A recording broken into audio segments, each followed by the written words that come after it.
kids, kids, we the comeback kids.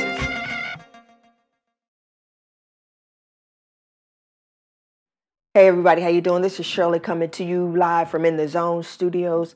You know, I have an opportunity to talk to a lot of people about their relationships and about what they desire in a relationship, how they feel their relationship is going right now, what's missing, what they think the missing element is. And I find out that one of the common denominators is that there's no real commitment. You know, a lot of people say, well, I'm here, I'm committed, but your presence is there, but what about your purpose? Are you fulfilling your purpose in your marriage? If you are, then you're committed on the level that you need to be. But just being there, anybody can be there. That's the easy part. And so I'm just going to talk to you real quick just about commitment, how to take your commitment to the next level, and what it looks like. If your relationship looks a certain way, then maybe your commitment is not actually where you think that it is. We all know about Michelangelo and the Sistine Chapel that he painted. Michelangelo was summoned to Rome, and when he got there was this small church. Of course, now they've expanded it and it's very, very large. But there was a small church, and the priest said that I want you to paint 12 figures on this ceiling. That's what I would like for you to do. And surprisingly, Michael, he declined. He did not want to do it. He said, no, I would not like to do that. And they kept pressing. And people who know Michelangelo and who know his history, they would know that he wasn't actually a painter first. He was a sculptor. Michelangelo breathed and lived, and he ate sculpting. That was his passion, and he did it passionately. And so when they asked him to paint, he said, well, can I sculpt something? I would be glad to sculpt something. They said, no, that's not what we want you to do. We want you to paint our ceiling with 12 figures. So after going back and forth, Michelangelo eventually submitted his will to their will, and he agreed to do what they asked to do. Talking about commitment. Stay with me. Ladies, listen, stay with me. He submitted his will to their will, and he agreed to paint 12 figures. But see, in Michelangelo's mind, because of the person who he was, because of his character, he took that agreement to paint those 12 figures to a whole nother level. They had no idea. They thought that they were going to get exactly what they asked for. Now, usually in life, when we ask for something, that's what we want. You know, Shannon always tells me, babe, if I ask you for a Big Mac, don't bring me a Whopper. I looked at it like, hey, a burger's a burger, right? Wrong. Burger's not a burger. A Big Mac is a Big Mac, and a Whopper is a Whopper. And if somebody says, bring me a Big Mac, then that's what I need to do. So he had the people who summoned him to come and to do this task thought that they were going to get what they asked for. At the end of this 4-year journey, because it was a 4-year journey where he worked endlessly, day and night. He got very little sleep. He did not eat much. I can count on one hand how many times his family and friends saw him in 4 years. Matter of fact, they said when they saw him, they knew him not. They did not recognize him because he had changed so. But at the end of this process, it went from 12 figures to over 400 figures. That's right. He painted over 400 figures in 9 scenes from the book of Genesis. Are you listening? Are you getting this? He painted 9 scenes from the book of Genesis. That means a whole storyline. He painted over 400 figures. He was committed. He was beyond committed. Matter of fact, his commitment superseded their expectations. So I'm asking you, ladies, does your commitment supersede the expectations of your husband? Are you living a life where you are sold out for your husband? He was sold out, and this was not his passion. But see, his character, he had built his character in a way where anything that he did 100%, 1,000%, 1,000,000%. He put everything he had into it.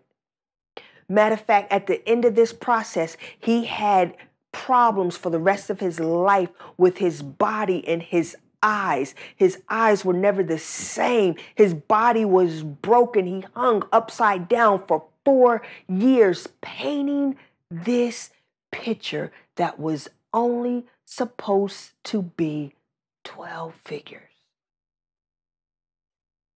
12 figures. That's all that was asked of him. Do you hear what I'm saying?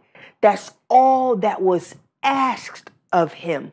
But he went above and beyond the call of duty. He was committed. What does your commitment look like? Look in the mirror and ask yourself, what does my commitment look like? And if you're not willing to be honest with yourself, then don't even do it. Don't do it. You have to be honest with yourself. You have to be real with yourself. If you want change in your marriage is not where you want it to be. You feel like there's something missing. You and your husband, y'all, for whatever reason, you're just not on the same page. Matter of fact, most of the times we don't even know the reason. It's very hard to pinpoint the exact reason. But what we do know is what we can see. And what we see is that we both get in the bed and we're on our own side of the bed. We walk right past each other like ships sailing in the night. And sometimes we just have such distaste for each other. And we're showing our children that this is how a marriage should be.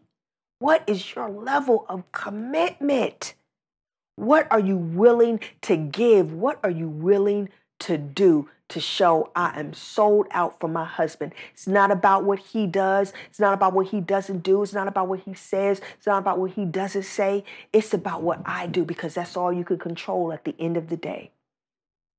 There are 4 levels of commitment. You're either one of the 4.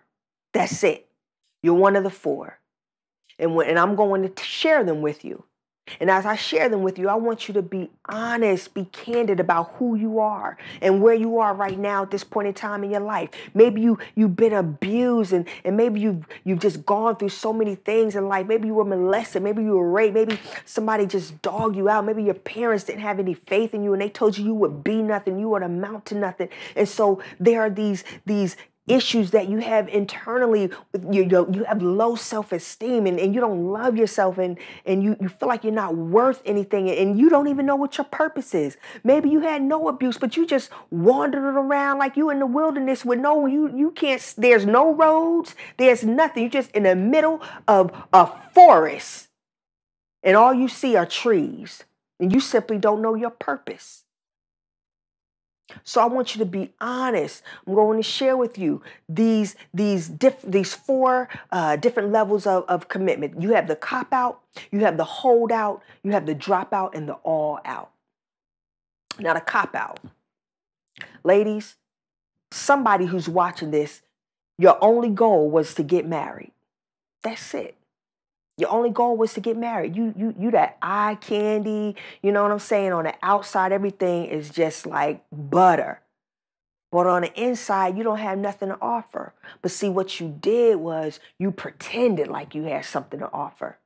That's what you did. You pretended. And so you got the brother. And see, sisters who are like that, what you do is you make sure you get brothers who are about something. They're about their business. They're about making their money. They drive a nice car. They're home, have a nice place to lay their head. All of that. It's a certain package you're looking for because your goal is to be a leech. That's your goal. Your goal is to leech off of somebody else. You don't want to work for yours. You don't want to handle your business. Matter of fact, you don't have no business to handle because you never thought on that realm before. You're thinking, how can I get what I want without working for it? So that's the cop out. The cop out, that's that sister who has no goal but to get married. And so once you get married and the brother brings you home, then a couple months down the line, he's wondering, well, what are you going to do? I love you and everything, but you're not working, you're not in school, and the house looks a mess. I mean, dinner's not cooked. Everything looks the way it looked a week ago. What's going on, babe? Are you okay? Are you depressed? I mean, we don't have any children. What's the problem? But see, you've accomplished your goal, and that was just to get married. So when you walk out with him and y'all arm in arm, you that eye candy. And you feel like that should be enough for him, right? Because you look good. You smell good. You know what I'm saying? You give him some whenever he wants. That you don't have a problem with doing because you know that is what's going to keep him. At least that's what you think. Because see, you don't understand the substance of men. You don't understand the psyche of men and how men think and how men are actually emotional creatures. Yes, so you think that if you just give him sex all the time, that will keep him. But see, he's not feeling that. You're the cop-out. And if you're the cop-out, you need to check yourself. You need to check yourself. You need to get yourself together. And you need to start living right now for a purpose. You don't know what your purpose is, which you probably don't if you're a cop-out. Then you need to find your purpose.